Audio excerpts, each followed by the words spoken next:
अस्सलाम वालेकुम।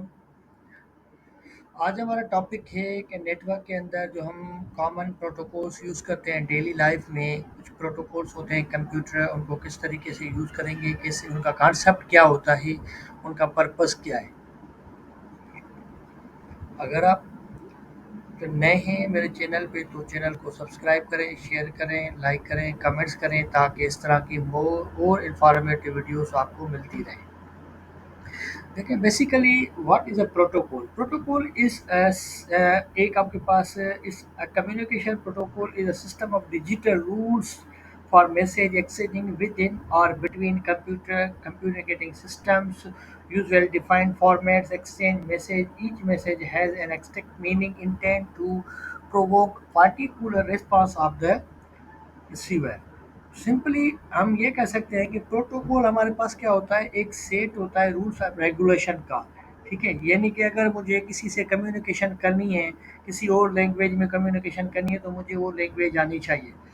एक ही तरह का जो रूल प्रोटोकॉल्स होते हैं, एक ही तरह का जो नेटवर्क होता है, रूल्स होते हैं, रेगुलेशंस होते हैं जिनके तहत हम कम्युनिकेशन करते हैं। ठीक। अच्छा, दूसरी डेफिनेशन ये देखें, a set is a protocol is a set of rules that governs the communication between the computers on a network. ठीक है जी। These rules include guidelines and regulate the following characteristics of a network: access method, allow a physical topology, types of cabling and speed of data। मकसद ये है कि कहने का कि हमारे पास जब एक कंप्यूटर से दूसरे कंप्यूटर के साथ हमने कम्युनिकेशन करनी है, कम्युनिकेशन किस तरह की भी होती है, फाइल सेंड भी कर सकते हैं, फाइल रिसीव भी कर सकते हैं, मैसेज सेंड भी कर सकते हैं, मैसेज सेंड रिसीव भी कर सकते हैं। तो जो सेंडर होता है, मैसेज सेंडर और मैसेज रिसीवर का जो स्टेटस हो, जो लेवल हो, वो एक जैसी होनी चाहिए। यानी कि क्योंकि जो रूल्स एंड रेगुलेशंस है ना, ये जो सेट ऑफ प्रोटोकॉल्स के रूल्स हैं वो एक तरह के होने चाहिए, यानी कि मशीन सामने वाले का भी वही स्टेटस हो, नेटवर्क हो, और सेंड और रिसीव करने वाले का भी वही स्टेटस हो। ठीक है। अच्छा, उसके बाद कौन कौन सी टिप्स होती हैं प्रोटोकॉल के लिए। Network protocols include mechanism for devices to identify and make a connection with each other. देखिए, एक मैकेनिज्म है दो चीज़ों को आपस में कनेक्ट करने का, मैकेनिज़्म्स होता है, यानी कि मैसेज को सेंड करना है, रिसीव करना है। उसमें क्या होता है फिर ये, अब इसकी परफॉर्मेंस हाई भी हो सकती है, रिलायबल भी है, हाई परफॉर्मेंस है नेटवर्क स्पीड पे। ठीक है, hundred of the computer network protocol have been developed. अब क्या है, इस तरह से कंप्यूटर से कांटेक्ट करने के, कंप्यूटर के नेटवर्क को एनहांस करने के लिए, बिल्ड करने के लिए बहुत सारे प्रोटोकॉल्स डिज़ाइन किए गए हैं जिनको हम यूज़ करते हैं नेटवर्क में। हम कुछ कॉमन प्रोटोकॉल्स हैं जो हम यूज़ करते हैं आजकल, जिनका हमें थोड़ा सा कॉन्सेप्ट होना ज़रूरी है। पहला प्रोटोकॉल है हमारे पास आईपी इंटरनेट प्रोटोकॉल है। दूसरा प्रोटोकॉल है ट्रांजैक्शन कंट्रोल प्रोटोकॉल। तीसरा प्रोटोकॉल है यूजर डेटाग्राम प्रोटोकॉल है। हाइपर ट्रांसफर प्रोटोकॉल है, फाइल ट्रांसफर प्रोटोकॉल है, ईथरनेट प्रोटोकॉल है। ठीक है जी। अब हम देखते हैं ट्रांसमिशन कंट्रोल प्रोटोकॉल, यानी कि TCP IP. TCP IP basically तब ये प्रोटोकॉल यूज होता है जब हम लोकल एरिया नेटवर्क बनाते हैं, कंप्यूटर्स का आपस में इंटरनेट कनेक्टिविटी के लिए इंट्रानेट बनाते हैं, तो उस तरह हम यूज करते हैं। देखिए, on the internet and many other other networking IP is often to used together with in the TCP and refer to the interchange by the TCP IP.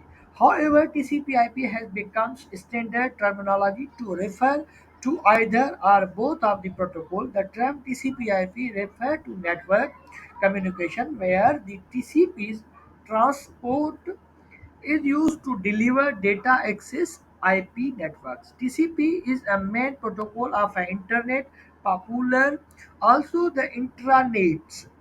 Using the internet, it is also widely used on many organizational networks due to the flexibility wide array of the functioning provided. अब protocol का काम क्या है, जब हम local area network बनाते हैं, चाहे उसमें इंटरनेट आप कनेक्ट करो या ना करो। देखें, इंट्रानेट एंड इंट्रानेट। ठीक है, तो जब हम लोकल एरिया नेट बनाते हैं विद इन द कैंपस या विद इन द डिपार्टमेंट या with in the building, intranet उसको कहते हैं। तो जब वो नेटवर्क बनाते हैं उसी टाइम पे भी हम प्रोटोकॉल टीसीपी आईपी को एक्टिव करते हैं, क्योंकि वो आईपी असाइन करता है। क्या असाइन करता है? आईपी। ठीक है जी। देखिए ना, आईपी क्या है? Internet protocol. ठीक। देन दूसरा है UDP, user datagram protocol. UDP is a main alternative to TCP and come of the oldest network process protocol extensions. UDP is often used in wide video conferencing application or computer gaming, especially used for the real-time performance. UDP allows the individual packets to drop with no retires and UDP packets to be received in a different other than they were sent as dedicated by the applications. तो UDP हमारे पास एक TCP का alternative है, वो use करते हैं जब हम किसी भी डिफरेंट टाइप ऑफ की कॉन्फ्रेंसेस के लिए। अब ये देखें यूडीपी एंड टीसीपी में डिफरेंशिएट किया है। टीसीपी इज़ अ रिलायबल है, यूडीपी आपके पास रिलायबल नहीं है क्योंकि ये ओल्ड वर्जन है। उसका कनेक्शन ओरिएंटेड है, ये कनेक्शन लेस है। Segment rotations and flow control through the wording, no rotation, segment sequencing, no sequencing, knowledge segment, no acknowledge. यानी कि अब क्या होता है, टीसीपी आईपी एक्नॉलेज करता है जब भी कोई डेटा को ट्रांसफर करना होता है, डेटा को यूज करना होता है, वो एक्नॉलेज नहीं करता। सेगमेंट वो एक्वायर करता है, ये सेगमेंट एक्वायर नहीं करता। ठीक।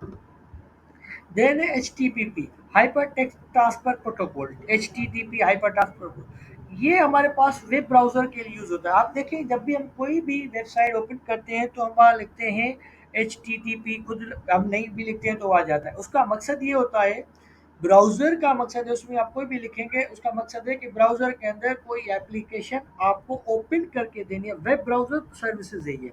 वेब ब्राउज़र सर्विस प्रोटोकॉल है, सर्वर को जब हम कोई लिखते हैं वो रिक्वेस्ट जाती है, उसके बाद वो चीज़ नेटवर्क पे आइडेंटिफाई होती है, उसके बाद जाके वो आपके पास आपको यूटिलाइज करता है। देन आपके पास फाइल ट्रांसफर प्रोटोकॉल है, एफटीपी है। जब हम देखें, हम आजकल ज़्यादातर ऑर्गेनाइजेशंस में अपनी जो डेटा होती है एफटीपी फाइल ट्रांसफर जो है नेटवर्क प्रोटोकॉल बना देते हैं। उसमें हम क्या करते हैं कि हमारे पास जो भी कुछ ऐसी डेटा होती है जो एफटीपी सर्वर पे हम रख लेते हैं, जिसको हम वहाँ से इजीली एक्सेस करके हम उनको यूज़ करते हैं, यूटिलाइज करते हैं कि जो भी हमारे पास फाइल ट्रांसफ़र वगैरह हो रही है, अलो करता है। उसका काम ही क्या है, एक कंप्यूटर से दूसरे कंप्यूटर्स की फाइल को ट्रांसफ़र करना। उसके बाद देन है Ethernet. Ethernet protocol by the for and most widely use because it is strikes a good balance between speed, cost, and ease of installation. Ethernet is a family of computer networking and technologies for a local area network LAN.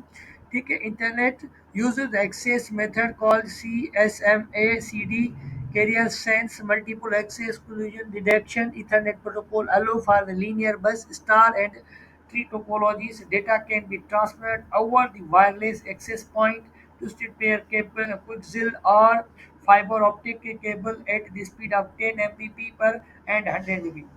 The IEEE Institute जो define the standards, Ethernet standard जो है IEEE वालों ने 802.3 जो है वो define किया था, डिज़ाइन किया था। इस तरह से हमारे पास कुछ और प्रोटोकॉल्स हैं जो कॉमनली हम यूज़ करते हैं डेली लाइफ में। इस तरह के ये कॉमन प्रोटोकॉल हैं जो यूज़ करते हैं। ठीक है जी, थैंक यू।